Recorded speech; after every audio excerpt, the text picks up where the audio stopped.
ఇక్కడ చూడండి, ఉల్లి తినలేము, అల్లం వెల్లుల్లి కొనలేము. యుద్ధం, వర్షాభావంతో కొండెక్కిన నిత్యావసరాలు. సో ఇక్కడ విషయం ఏంటంటే వర్షం పడే పరిస్థితి లేదు, వర్షం పడదు. ఓ పక్కనేమో ఇరాన్ యుద్ధం సాగుతూ ఉంది. మినపప్పు, గుడ్లు, చక్కెర, మిర్చి, బియ్యం ధరలకు రెక్కలు వచ్చినాయి. గుడ్లు చూసుకుంటే ఈరోజు ఒక గుడ్డు 8 రూపాయలు, 8 రూపాయల గుడ్డు ధర పెరిగింది. ఈరోజు ఉల్లిగడ్డ ధర పెరిగింది, మినపప్పు, చక్కెర, బియ్యం ఒక్క ధర అయింది. సర్వం నిత్యావసర సరుకుల ధరలు మొత్తం పెరిగినాయి. సో వాస్తవానికి కూడా ఈరోజు పేదవానికి, మధ్యతరగతి వానికి బతకాలంటే చాలా దుర్భరంగా ఉంది పరిస్థితి. హైదరాబాద్లో ఉండి రెంట్కుండి బతకాలంటే ఇంకా చాలా పరిస్థితి ఉన్నది.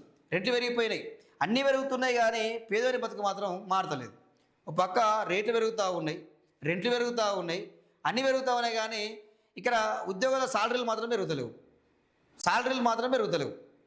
వాళ్ళ బతుకు మాత్రం మారతలేదు. సో ఇది జరుగుతూ ఉన్నది. ఇక సరఫరా తగ్గుదల, వ్యాపారుల నిల్వలతో ప్రభావం, మధ్యతరగతి పేద కుటుంబాల ఒంటింటి బడ్జెట్ తలకిందులయ్యింది.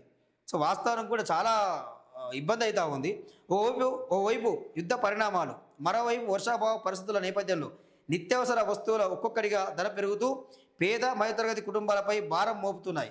జూన్లో నెమ్మదిగా అంటుకున్న ధరలు మంట జూలై నాటికి సామాన్యుడి వంటింట్లో సెగలు రేపుతుంది. వర్షాభావ పరిస్థితులు నెలకొనడంతో పాటు సరఫరా తగ్గుతుండడం, ఇంధన ధరల పెంపుతో రవాణా ఖర్చులు అధికమై మార్కెట్లో కూరగాయల నుంచి కిరాణం వరకు వస్తువుల ధరలు పైచూపులు చూస్తున్నాయి. వీరికి తోడు వాహనాలకు పెట్రోల్ ధరలు, వంటింట్లో గ్యాస్ బండ్ ధరలు కలిపి సామాన్యుడి ఇంటి బడ్జెట్ను కుదేలు చేస్తున్నాయి. టమాటా, ఎండుమిర్చి వంటి సరుకులతో మొదలైన ధరలు పెరుగుదల జూలై నాటికి బియ్యం, మినపప్పు, ఉల్లి, అల్లం, ఎల్లిగడ్డ విస్తరించింది. సన్న బియ్యం రకాలని బట్టి క్వింటాలకు 1300, 1600కు పెరిగాయి. ముఖ్యంగా పక్షం రోజులుగా ధరల పెరుగుదల అధికంగా ఉందని హైదరాబాద్ బండ్లగూడలో ఒక సర్వేలో తేలింది.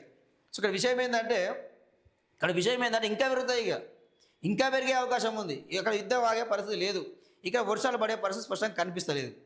సో ఇక వర్షాలు పడకపోతే ఏంది, రైతులను వరి పండించే పరిస్థితి లేదు, మనం తినేదే అన్నం.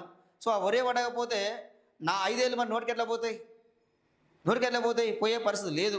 సో చాలా కరువు వచ్చే పరిస్థితి ఉన్నది. ఇంకా బియ్యం ధర ఇంకా పెరిగే అవకాశం ఉన్నది, ఇక నిత్యావసర ధరలు ఇంకా పెరిగే అవకాశం ఉంది.